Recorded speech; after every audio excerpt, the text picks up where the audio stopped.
نبی اکرم صلی اللہ علیہ وسلم اور آپ کے صحابہ کرام رضی اللہ عنہم کو اس مصیبت سے نجات تو مل گئی، لیکن قریش کے 3 سالہ بائیکاٹ نے بہت سے حضرات کی صحت برباد کر دی تھی۔ آپ شہر میں تشریف لائے ہی تھے کہ آپ کے چچا ابو طالب بیمار پڑ گئے اور چند روز بعد ہی وفات پا گئے۔ صحیح بخاری میں مسیب رحمت اللہ علیہ سے مروی ہے کہ جب ابو طالب کی وفات کا وقت آیا تو نبی کریم صلی اللہ علیہ وسلم ان کے پاس تشریف لے گئے۔ اتفاق سے اس وقت ابو جہل اور عبداللہ بن ابی امیہ بھی ابو طالب کی عیادت کے لیے موجود تھے۔ رسول اللہ صلی اللہ علیہ وسلم نے فرمایا، چاچا جان، آپ لا الہ الا اللہ کہہ دیجئے، بس ایک کلمہ جس کے ذریعے میں اللہ تعالی کے پاس آپ کے لیے حجت پیش کر سکوں گا۔ اسی وقت ابو جہل اور عبداللہ بن ابی امیہ نے دخل اندازی کی، بولے، ابو طالب، کیا تم اپنے باپ عبد المطلب کے دین سے پھر جاؤ گے؟ یہ سن کر ابو طالب ذرا دیر کے لیے رکے، پھر بولے، میں عبد المطلب کے دین پر مرتا ہوں۔ اس کے بعد ابو طالب نے آپ کی طرف دیکھا اور کہا، میں کلمہ شہادت کہہ دیتا، لیکن قریش کہیں گے کہ ابو طالب موت سے ڈر گیا۔ یہ سن کر آپ نے فرمایا، میں آپ کے لیے مغفرت کی دعا کرتا رہوں گا جب تک اللہ مجھے ایسا کرنے سے منع نہ کر دے۔ اس پر سورہ توبہ کی آیت 113 نازل ہوئی۔ نبی اور اہل ایمان کے لیے درست نہیں کہ مشرکین کے لیے دعائے مغفرت کریں، اگرچہ وہ قرابت دار ہی کیوں نہ ہوں، جبکہ ان پر واضح ہو چکا ہے کہ وہ جہنمی ہیں۔ جناب ابو طالب کی وفات کے چند روز بعد سیدہ خدیجہ رضی اللہ عنہا نے انتقال فرمایا۔ آپ اپنے شفیق چچا کی وفات کے صدمے سے ابھی سنبھلے بھی نہیں تھے کہ سیدہ خدیجہ رضی اللہ عنہا جیسی جانثار اور غم گسار رفیقہ حیات دنیا سے رخصت ہو گئیں۔ ان کی وفات نبوت کے 10ویں سال ماہ رمضان میں ہوئی۔ اس وقت ان کی عمر 65 برس تھی۔ رسول اللہ صلی اللہ علیہ وسلم کا ارشاد ہے، جس وقت لوگوں نے میرے ساتھ کفر کیا وہ مجھ پر ایمان لائیں، جس وقت لوگوں نے مجھے جھٹلایا انہوں نے میری تصدیق کی، جس وقت لوگوں نے مجھے محروم کیا انہوں نے مجھے اپنے مال میں شریک کیا، اور اللہ نے مجھے ان سے اولاد دی اور دوسری بیویوں سے کوئی اولاد نہ دی۔ ان کی میت خود آپ نے قبر میں اتاری۔ اس سال کا نام خود آپ نے عام الحزن رکھا۔ یہ نام تاریخ اسلام کا جز بن گیا۔ جناب ابو طالب اور سیدہ خدیجہ الکبریٰ کی وفات کے بعد کفار مکہ اور بھی زیادہ دلیر ہو گئے، پہلے سے زیادہ آپ کو تنگ کرنے لگے، یہاں تک کہ آپ کا گھر سے نکلنا بھی مشکل ہو گیا۔ ابو طالب کی وفات پر ابو لہب بنو ہاشم کا سردار بنا۔ شروع ہی میں اس نے اعلان کر دیا کہ آپ اپنے اقوال اور اعمال کے ذمہ دار ہیں۔ یہ اعلان گویا آپ کو برادری سے خارج کر دینے کے برابر تھا کہ جو چاہے آپ کو معاذ اللہ قتل کر دے، قبیلہ آپ کی حمایت نہیں کرے گا۔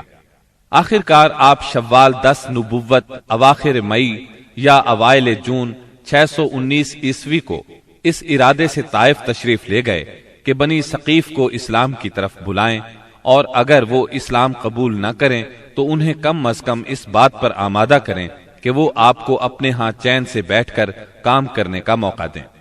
طائف مکہ معظمہ سے 60 میل کے فاصلے پر پہاڑوں میں ایک سرسبز و شاداب مقام ہے، جو اپنی خوشگوار آب و ہوا کی وجہ سے اہل حجاز کے لیے ایک صحت افزا مقام کی حیثیت رکھتا ہے۔ جس وقت آپ نے طائف کا سفر اختیار کیا، وہاں قبیلہ بنو ثقیف برسر اقتدار تھا۔ آپ کو اس وقت کوئی سواری تک میسر نہیں تھی۔ مکہ معظمہ سے طائف تک کا سفر آپ نے پیدل طے کیا۔ آپ کے ساتھ صرف زید بن حارثہ رضی اللہ عنہ تھے۔ راستے میں جس قبیلے سے گزر ہوتا اسے اسلام کی دعوت دیتے، لیکن کسی نے بھی دعوت قبول نہ کی۔ وہاں پہنچ کر آپ نے 10 دن قیام فرمایا۔ اس قیام کے دوران ثقیف کے 3 سرداروں کے پاس گئے جو آپس میں بھائی تھے، جن کے نام یہ ہیں، عبد یالیل، مسعود اور حبیب۔ ان کے والد کا نام عمرو بن عمیر ثقفی تھا۔ آپ نے انہیں اللہ کی اطاعت اور اسلام کی مدد کی دعوت دی۔ انہوں نے انکار کر دیا اور خوف محسوس کیا کہ کہیں ان کا نوجوان طبقہ آپ کی تبلیغ سے متاثر نہ ہو جائے۔ مجبوراً آپ کو طائف چھوڑنا پڑا۔ جب آپ وہاں سے نکلے تو ثقیف کے سرداروں نے اپنے ہاں کے لفنگوں کو آپ کے پیچھے لگا دیا۔ وہ راستے کے دونوں طرف دور تک آپ پر آوازیں کستے چلے گئے۔ انہوں نے گالیاں بھی دیں اور پتھر بھی مارے، اس قدر پتھر مارے کہ آپ زخموں سے چور ہو گئے، اور اس قدر خون نکلا کہ آپ کے جوتے مبارک بھی۔ اس حالت میں آپ عتبہ اور شیبہ ابنائے ربیہ کے ایک باغ میں بیٹھ گئے۔ یہ باغ طائف سے 3 میل کے فاصلے پر واقع تھا۔ باغ میں ایک دیوار سے ٹیک لگا کر انگور کی بیل کے سائے میں بیٹھ گئے۔ جو کچھ پیش آیا اس پر سوچ بچار کر رہے تھے۔ چنانچہ آپ نے ایک رقت انگیز دعا فرمائی جو دعائے مستضعفین کے نام سے مشہور ہے، جس کا مفہوم یہ ہے: الہی میں تجھ سے اپنی کمزوری و بے بسی اور لوگوں کے نزدیک اپنی بے قدری کا شکوہ کرتا ہوں۔ یا ارحم الراحمین، تو کمزوروں کا رب ہے، تو میرا بھی رب ہے۔ تو مجھے کس کے حوالے کر رہا ہے؟ کیا کسی بیگانے کے جو میرے ساتھ تندی سے پیش آئے، یا کسی دشمن کے جسے تو نے میرے معاملے کا مالک بنا دیا ہے؟ اگر مجھ پر تیرا غضب نہیں ہے تو کوئی پرواہ نہیں، لیکن تیری عافیت میرے لیے زیادہ کشادہ ہے۔ میں تیرے چہرے کے اس نور کی پناہ چاہتا ہوں جس سے تاریکیاں روشن ہو گئیں، اور جس سے دنیا اور آخرت کے معاملات درست ہوئے، کہ تو مجھ پر اپنا غضب نازل کرے یا تیرا عتاب مجھ پر وارد ہو۔ مجھے تیری رضا مطلوب ہے، یہاں تک کہ تو خوش ہو جائے، اور تیرے بغیر کوئی زور اور طاقت نہیں۔ واپسی پر آپ بہت دل شکستہ تھے، غمگین تھے۔ جب آپ قرن المنازل کے قریب پہنچے تو محسوس ہوا آسمان پر ایک بادل سا چھایا ہوا ہے۔ نظر اٹھائی تو جبرائیل علیہ السلام سامنے تھے۔ انہوں نے کہا، آپ کی قوم نے جو جواب آپ کو دیا اللہ نے اس کو سن لیا ہے۔ اب یہ پہاڑوں کا منتظم فرشتہ اللہ نے بھیجا ہے، جو آپ حکم دینا چاہیں دے سکتے ہیں۔ پھر پہاڑوں کے فرشتے نے آپ کو سلام کر کے عرض کیا، آپ فرمائیں تو دونوں طرف کے پہاڑ ان لوگوں پر الٹ دوں؟ آپ نے فرمایا، نہیں، بلکہ مجھے امید ہے کہ اللہ تعالیٰ ان کی نسل سے ایسے لوگ پیدا کرے گا جو صرف ایک اللہ کی عبادت کریں گے اور اس کے ساتھ کسی کو شریک نہیں ٹھہرائیں گے۔ آپ طائف سے نکل کر چند روز نخلا کے مقام پر ٹھہرے۔ پریشان تھے کہ اب کیسے مکہ جاؤں۔ طائف میں جو کچھ گزری اس کی خبریں وہاں تک پہنچ چکی ہوں گی۔ اب تو کفار پہلے سے بھی زیادہ دلیر ہو جائیں گے۔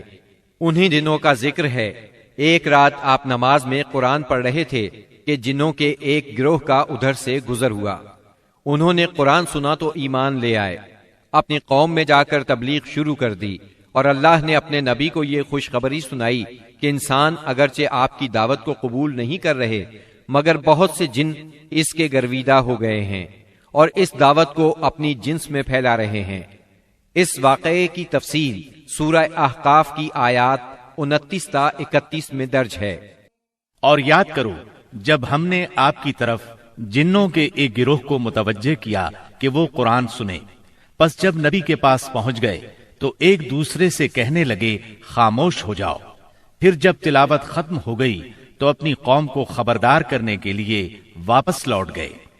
کہنے لگے، اے ہماری قوم، ہم نے یقیناً وہ کتاب سنی ہے جو موسیٰ کے بعد نازل کی گئی ہے، جو اپنے سے پہلی کتابوں کی تصدیق کرنے والی ہے، جو سچے دین اور راہ راست کی طرف راہبری کرتی ہے۔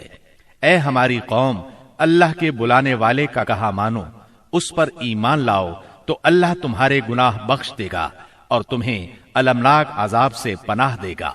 اس موقع پر جن آپ کے سامنے نہیں آئے تھے، نہ آپ نے ان کی آمد کو محسوس کیا تھا، بلکہ بعد میں اللہ نے وحی کے ذریعے سے آپ کو ان کے آنے اور قرآن سننے کی خبر دی۔ اس کے بعد تو جنوں کے پے در پے وفود حاضر ہونے لگے اور آپ سے ان کی آمنے سامنے ملاقاتیں ہوتی رہیں۔